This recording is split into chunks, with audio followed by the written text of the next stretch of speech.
అడుగుడి మీకు ఇవ్వను, వెదకుడి దొరుకును, తట్టుడి. దేవుని సన్నిధిలో మనం అడగాలి. ఎవరిని అడగాలి? దేవుని అడగాలి. మనుషులు నమ్మట కంటే యెహోవాను ఆశ్రయించుట మేలు. రాజులు నమ్మట కంటే యెహోవాను ఆశ్రయించుట మేలు. అధికారులు నమ్మట కంటే యెహోవాను ఆశ్రయించుట మేలు.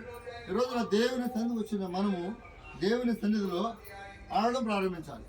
ఏం చేయాలి? ఎలా అడగాలి? అడిగే విధానంలో కూడా రకాలు ఉన్నాయి. ఎవరైనా మనకి సహాయం చేయాలంటే కనుక మనుషుల దగ్గర వాళ్ళ దగ్గర మనం తగ్గించుని అంటే దీనస్థితి కలిగి లోబడి వాళ్ళు ఎవరైనా మనం సహాయం చేయాలంటే చూడండి, బ్యాంకు లోన్కి వెళ్ళినప్పుడు లేకపోతే ఎవరైనా గొప్పవాళ్ళ ఇంటికి వెళ్ళి మన ఏదైనా అప్పు అడిగినప్పుడు ఇంట్లో బంగారం ఉన్నా ఏమున్నా అన్నీ తీసేసి దాచేసి వాళ్ళ దగ్గర ఏమీ లేని వారిగా వెళ్ళి, ఎందుకంటే అన్ని నీ దగ్గరే బంగారం బోర్డు ఉంది కదమ్మా, మరి నా దగ్గర అప్పు ఎందుకు వచ్చావు అని అడుగుతారు. కాబట్టి వెళ్ళి దీన స్థితిగా కాసేపు మనం యాక్టింగ్ చేస్తామో అదేం చేస్తామో తెలియదు. కానీ మొత్తం మీద మనం ఏం చేస్తామంటే వాళ్ళు మనకి ఏదో రకంగా సహాయం చేయాలి, ఎలాగా వాళ్ళు మనకి సహాయం చేయాలి అన్న రీతిగా వాళ్ళు మనం చాలా దీన స్థితిలో మనం ఉంటాం. ఇక్కడ తండ్రి అయినటువంటి యెహోవా కుమారుని యేసు ఆదరణకర్త పరిశుద్ధాత్మ యొక్క కార్యములు మనం చూసినట్లయితే కనుక ఇక్కడ ఈ వాక్యంలో చూస్తుంటే అడుగుడి మీకు ఇవ్వడం. ఇక్కడ అవసరత లేని వారు ఎవరు లేరు. అవసరత లేనివారు ఎవరు లేరు. చేరు వచ్చిన వారందరూ కూడా వాళ్ళ యొక్క సామర్థ్యము కొలది అవసరత ఉన్నవారు కానీ అవసరత లేని వారు ఎవరు లేరు. కాబట్టి దేవుని సన్నిధిలో మనుషుల దగ్గర మనం ఎలా అయితే మనం తగ్గింపు జీవితాన్ని కలిగి దీనస్థితి కలిగి ఎలా అయితే మనం అడుగుతామో, నా తండ్రి దగ్గరకు వచ్చినప్పుడు మనం తగ్గించుకొని దీనస్థితి కలిగి ప్రభా నాకు సహాయం కావాలని చెప్పేసి దేవుని మీద ఆధారపడాలి. స్తోత్రం, హల్లెలూయా. ఇక్కడ బైబిల్లో మాట ఉంది, అడుగు ప్రతివాడును పొందుతాడంట. ఎన్నో రోజులు ఏముంది?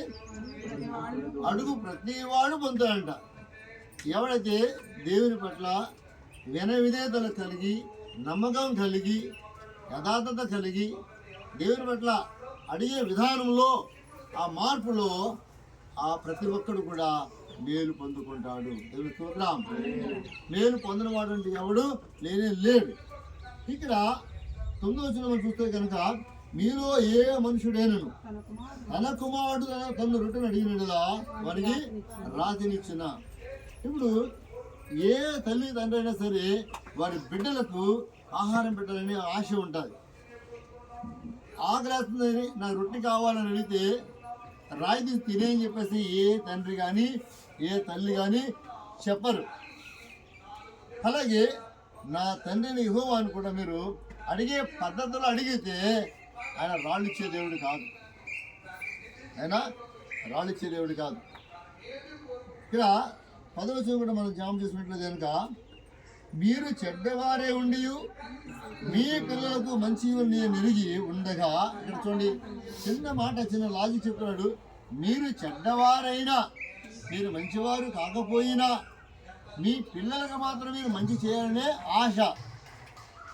కాబట్టి మీ పిల్లల విషయం మీద మీరు ఎలా ఉన్నప్పుడు పరలోకమందున తండ్రి ఆయన ఎలా ఉంటాడు అన్నమాట. అర్థమవుతుందా? కాబట్టి దేవుడు మనం సృష్టించాడు. ఆయన సృష్టిలో మనం ఉన్నాం. ఆయన చేతితో మనం తయారు చేసి ఆయన ఊపిరి నోట్లో నోరు పెట్టి ఉప్పు నోదుగా ఇది జీవ ఆత్మ అయ్యింది. ఏమైంది? జీవించే ఆత్మ అయ్యింది. ఇది మంచి చేస్తున్నా చెడు చేస్తున్నా కానీ ఇది జీవం ఉంది. చనిపోయిన తర్వాత కూడా జీవం ఉంది. ఆ జీవం చనిపోయిన తర్వాత 2 దారులు ఉన్నాయి. ఒకటి పరలోకము, ఒకటి నరకము. కాబట్టి అప్పుడు కూడా ఆత్మ జీవిస్తూ ఉంటుంది. నరకంలో నరకయాతన అనిపిస్తూ ఉంటుంది. పరలోకంలో దేవుని రాజ్యంలో సంతోషాన్ని అనిపిస్తుంది. కాబట్టి ఈ లోకంలో ఏ జీవులకు ఆత్మ లేదు, కేవలం మనిషి మాత్రమే ఆత్మ ఉంది. కుక్కలకి, పందులకి, కోళ్ళకి, మేకలకి, గేదెలకి ఆత్మ లేదండి. ప్రాణం మాత్రమే, అది ప్రాణం. మనం ప్రాణం కాదు, మనం జీవం. కాబట్టి ఇక్కడ మనమే మన బిడ్డలకు మంచి ఇవ్వాలని ఆశపడినట్లుగా మరి తండ్రి సృష్టికర్త, ఆయన మనం సృష్టించాడు కనుక, ఆయన చేతిలో బొమ్మలాగా మనం ఏర్పాటు చేశాడు కనుక ఆయన మనకి ఏం చేస్తాడు? లోటు చేస్తాడా? ఇబ్బంది చేస్తాడా? చూద్దాం ఇక్కడ 11. మీరు చెడ్డవారే ఉండి మీ పిల్లలు మంచి ఇవ్వని నెరిగి పరలోకమందున మీ తండ్రి తను అడుగువారి కంటే అంతకంటే ఎంతో నిశ్చయముగా మంచి ఇవులు నీకంటే పరలోకమందున తండ్రి మంచి ఇవులు మీకు అనుగ్రహిస్తాడు. దేవుని స్తోత్రం. హల్లెలూయా.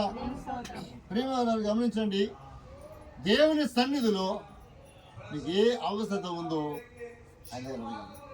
అందుకనే బైబిల్లో స్పష్టంగా చెప్తున్నాడు, నువ్వు అడుగు ప్రతివాడు కూడా పొందుకుంటాడు. దేవుని స్తోత్రం.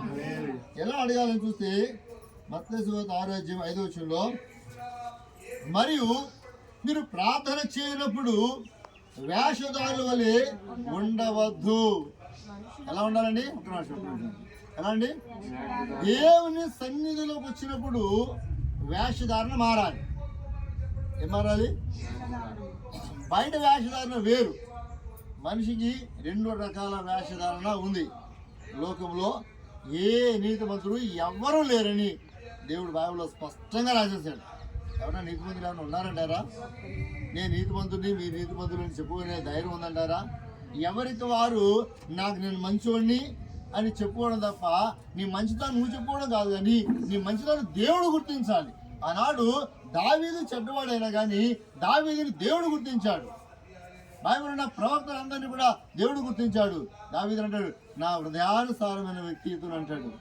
కాబట్టి మనుషులు నమ్మడం కాదు, ఇక్కడ దేవుని దగ్గర నువ్వు ఏదైనా పొందుకోవాలంటే కనుక ఆయన దగ్గర దేవుని సన్నిధిలోకి వచ్చి అడగమైన దానికి సమాధానం ఏంటంటే కనుక, మరి మీరు ప్రార్థన చేయనప్పుడు ఎలాగండి? ఎక్కడా భోజనం చేసే కాడ మన యొక్క ప్రవర్తన వేరు, మన ఇంట్లో ప్రవర్తన వేరు, మన బయటకు వెళ్ళిన ప్రవర్తన వేరు, మన బంధువుల మధ్య ప్రవర్తన వేరు. అంతే అంటారా? మనకి రకరకాల ట్యాబ్లెట్లు ఉన్నాయి మందు షాప్కి వెళ్తే, అవునా కాదండి? దేనికి అది ఆ ట్యాబ్లెట్ వేసుకోవాలి, అది మించి ఇంకేం ఉండదు ఇంకా, అవునా కాదంటారా? అన్నిటికీ ఒకే ట్యాబ్లెట్ వేస్తామా? ఇక్కడ మన ప్రవర్తన కూడా ఇంట్లో ఉన్నప్పుడు ఒకలాగా, బంధువులతో ఉన్నప్పుడు ఒకలాగా, ప్రయాణంలో ఒకలాగా, రకరకాల మన ప్రవర్తన ఉంటుంది. కానీ నువ్వు దేవుని సన్నిధిలోకి వచ్చినప్పుడు ఆ వేషధారణ తీసేయాలి. దేవుని స్తోత్రం. ఇక్కడ దేవుని దగ్గర దేవుని లోబడి దేవుని విధేయుడే నువ్వు తగ్గించుకొని దేవుని సన్నిధిలో నీ కొరకు, నీ కుటుంబం వరకు, నీ ఇరుగు పొరుగు వారి కొరకు, నీ శత్రువుల కొరకు కూడా ప్రార్థన చేయాలంట. దేవుని స్తోత్రం. ఇక్కడ మన జీవితం చూద్దాం.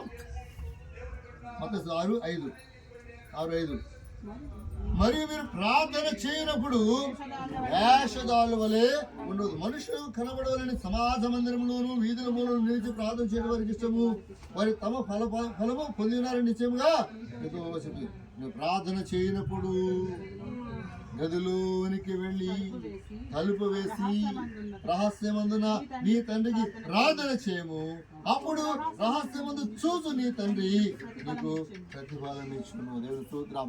ఇది దేవుని సన్నిధి, ఇది ఒక ప్రార్థన గది, ఇది దేవుని నివాసము. అర్థమైందన్నమాట అండి. ఇక్కడికి మీరు వచ్చినప్పుడు మీ మనసారా ప్రత్యేకించబడి, ఇక్కడ మనం కళ్ళు మూసుకున్నాం కదా, ప్రార్థన చేస్తున్నాం కదా, ఇంట్లో తలుపులు వేసుకున్నాం, ఓకే రైట్, ఇంట్లో ఒంటరిగా ఉండి తలుపులు వేసుకుని ప్రార్థన చేస్తున్నాం, ఓకే, అది ఇంటి వరకు చూద్దాం. గదిలోనికి వెళ్ళానండి. ఇక్కడ కూడా దేవుని గదిలోకి వచ్చాం, తలుపులనే కళ్ళు మూసుకున్నాం, హృదయాన్ని ఓపెన్ చేస్తున్నాం. ఈ హృదయం అనే గదిలోనికి మనసు లోపలికి వెళ్ళాలి. మనసారా నాకు పాట పడిన మనసారని సన్నిధిలో ఇక్కడ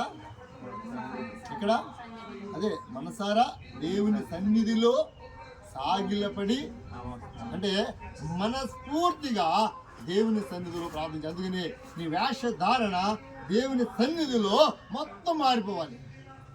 బయట ఎలా ఉంటుంది మన వేషధారణ? అందరికీ తెలుసు, అందరికీ తెలుసు తెలియదు.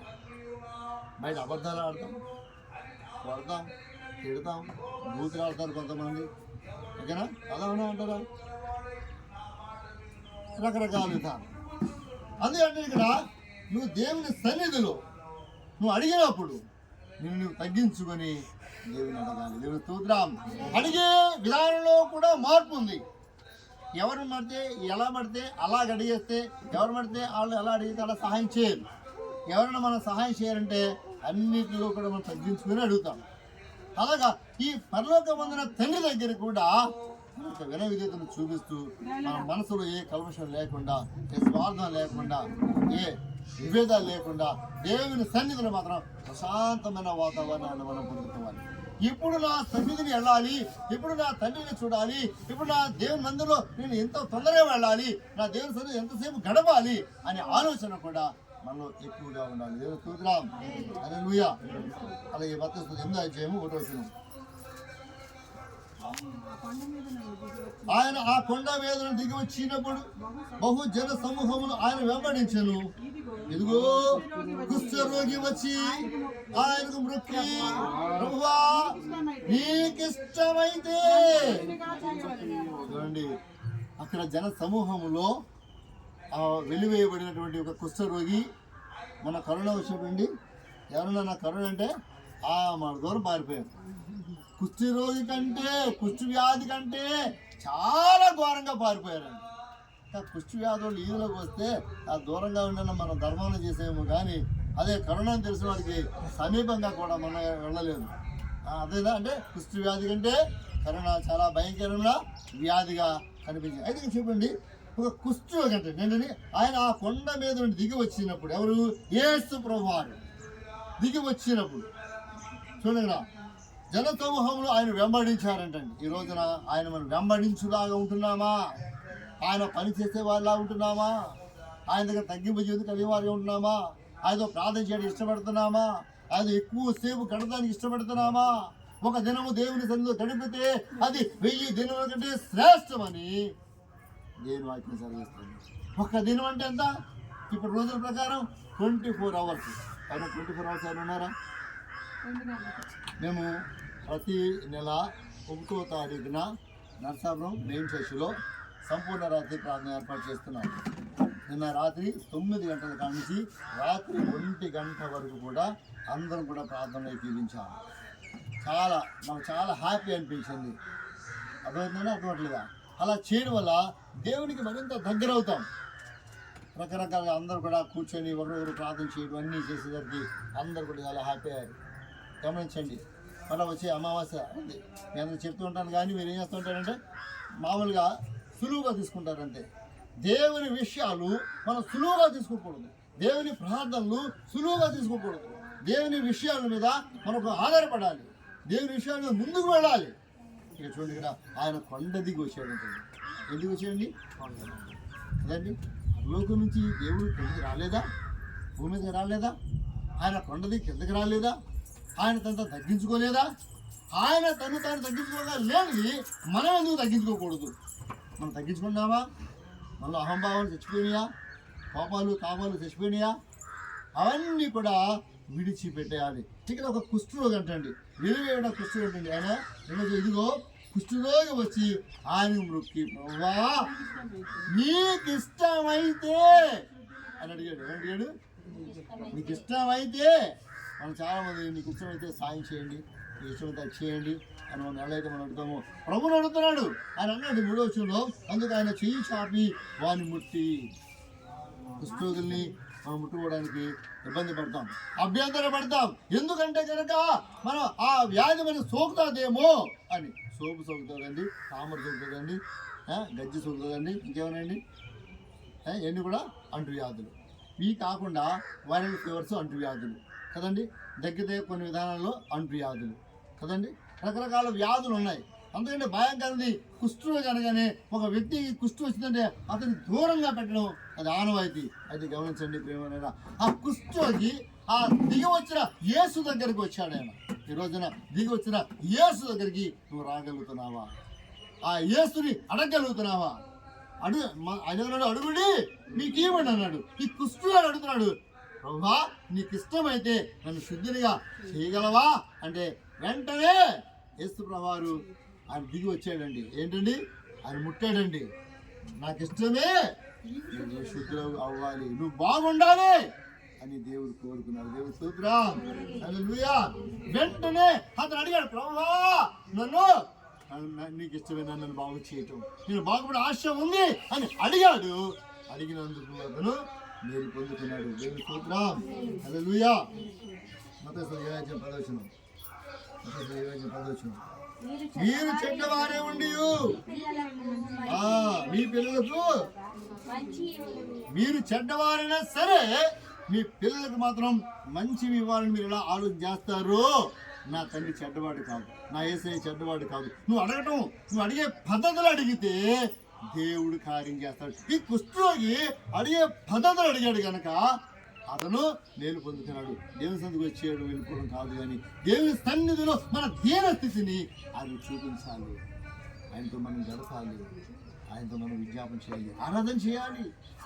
అందుకనే 4 సువార్తలు అయిపోయినాయి. మత్తయి, మార్కు, లూకా, యోహాను అయిపోయిన తర్వాత అపోస్తల కాలంలోకి వచ్చేసరికి 2వ అధ్యాయంలోకి వచ్చేసరికి అందులో పరిశుద్ధాత్మ దేవునిగా గుర్తించబడింది. ఈ రోజున పరిశుద్ధాత్ముడు మనందరి మీద పనిచేస్తున్నాడు. ఆమేన్, ఆమేన్. ఏమైనా పనిచేస్తున్నాడా? అన్య భాషలతో. అందుకని ఆరాధన చేస్తున్నప్పుడు ఇంకా మనసారా, నా మనసారని సన్నిధిలో సాగిలపడి నమస్కారము చేసేదా, సాగిలపడి అంటే మనసారా దేవుని సన్నిధిలో. ఆ కుష్ఠరోగి అడిగే పద్ధతులు అడిగాడు, విజయం పొందుతున్నాడు. దేవుని స్తోత్రం. అలాగే మనమైనా మన బిడ్డలైనా అడిగే పద్ధతులు అడిగిన ప్రతి ఒక్కరు కూడా నేను పొందుకుంటారని వాక్యం ద్వారా సెలవిస్తున్నాడు. అడుగుడి నీకు 9వ అధ్యాయం 35వ వచనం చదువుతున్నాం. 9వ అధ్యాయం 35వ వచనం. యేసు వారి సమాజ మందిరములలో బోధించుచు రాజ్య సువార్త ప్రకటించుచు ప్రతి విధమైన రోగమును ప్రతి విధమైన వ్యాధిని స్వస్థపరచుచు సమస్త పట్టణములందును గ్రామములందును సంచారం చేశాడు. ఆయన దేవుడు వాక్యం బోధించడమే కాకుండా ప్రతి విధమైన వ్యాధిగ్రస్తులు ఎవరు వచ్చినా సరే వారిని దేవుడు స్వస్థపరిచేవాడంట. ఎక్కడ? సమస్త పట్టణాలు, ఆయా ప్రాంతాల్లో ఆయన వెళ్ళిన చోట ఎక్కడైనా సరే ఆయన దగ్గర వచ్చిన కుష్ఠవ్యాధులే కాదు, రకరకాల వ్యాధులు కాదు, ఎవరినైనా సరే ఆయన బాగు చేసేవాడు. ఈ రోజున మనలో అహంభావం, లేకపోతే అధికారం, లేకపోతే అసూయ, లేకపోతే ద్వేషం, ఇలాంటివి కూడా అనారోగ్యాలే మనలో ఉన్నాయేమో. మనం కూడా ప్రభా ఇలాంటి అనారోగ్యాలు కూడా తీసేమని చెప్పినాను ప్రార్థనలో కనిపెట్టాలి. 36 ఆయన సమూహమును చూసి వారు ఆపని గొర్రెల వలె విసిగి చెదరిన చూడండి, కోత దేవుని స్వార్థ బోర్డు ఉందండి. దేవుని సన్నిధి వచ్చిన మీ ద్వారా కూడా మీ ఇంటి పక్క వారికి, మీ బంధువులు కూడా దేవుని స్వార్థను ప్రకటించే విధానం మీలో కూడా ఉండాలి. ఇయ్యారండి మీరు కూడా కష్టాల్లో ఉన్నవాడిని, బాధలు ఉన్నవాడిని, అమ్మా రండమ్మా ఆదాయం రండి, ప్రార్థన చేస్తారు అని ఎప్పుడైతే మీరు చెప్పారో మీరు సువార్త చెప్పినట్టే ఆయా ప్రాంతాల్లో మీ సువార్త కూడా వినిపించాలి. దేవుని స్తోత్రం. కాబట్టి దేవుని యొక్క వాక్యము అనేక చోట్ల మనం పంపించినట్లయితే, ఆయన అడిగే పద్ధతిలో అడిగినట్లయితే కనుక, ఎలా అడగాలంటే కనుక రహస్యం ఉన్న దేవునికి నువ్వు కళ్ళని తలుపులు మూసుకుని హృదయాన్ని ఓపెన్ చేసి హృదయమైన గదిలోకి వెళ్ళాలి. ఏంటని? ప్రార్థన, విజ్ఞాపన, మనసారా దేవుని సన్నిధిలో నువ్వు గదిలోకి వెళ్ళి ప్రార్థన అంటే నిజంగా ఈ రోజుల్లో గదిలో వంటగా ప్రార్థించే టైం పడేవారికి ఉన్నట్లేదు.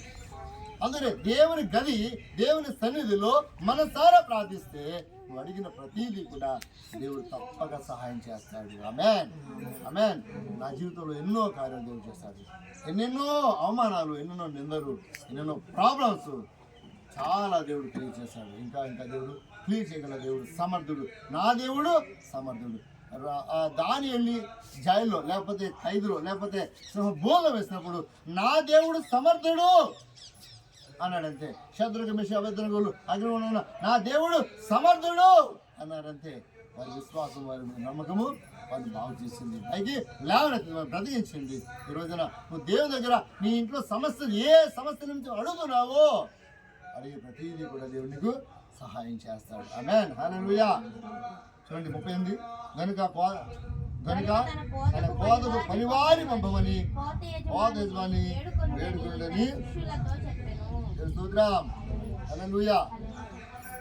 చివరి మాట కీర్తన 34:10. ఆ మాటతో ముగిస్తున్నా నేను. 34:10.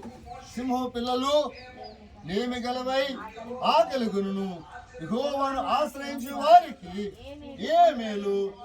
ఈ రోజున చేరువచ్చిన మీ అందరికీ కూడా ఏ మేలు కూడా మీకు ఫుల్గా ఉండదు. మీరు అడిగింది దేవుడు తప్పకుండా దేవుడు సహాయం చేస్తాడని చెప్పేసి నేను ఆ మాటలు ముగిస్తున్నాను. దేవుడు వాక్యం దేవుడు దీవించును గాక. ఆమేన్, ఆమేన్.